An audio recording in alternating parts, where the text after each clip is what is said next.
সকালে আমি বাবুকে জিজ্ঞাসা করলাম, বাবু তুই কি খাবি টিফিনে? তো বাবু বলল, মা কি আছে বলো। আমি বললাম যে রুটি আছে কটা আগের দিনের। তো ও বললো কি, মা ওইগুলোই আমাকে একটু তেল দিয়ে ভেজে দেবে, তেল আর ঘি দিয়ে ভেজে দিলে আমি ওটাই খেয়ে নেবো।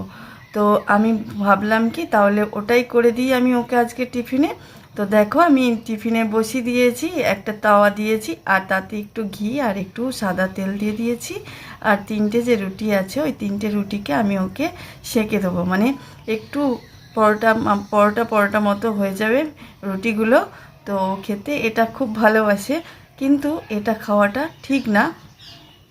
তবুও ভাবলাম বাড়িতে যেটা আছে ওটা দিয়েই ওকে একটু বানিয়ে দিই। তো আগেই আমি তরকারি করে রেখেছিলাম, একটুখানি আলুর তরকারি। তো ওইটা ভেজে দিলে ও ওই তরকারিটা দিয়ে মেখে খেয়ে নেবে। তো আমি এবার ভাজতে শুরু করলাম, একটার পর একটা পরোটা দিতে রুটি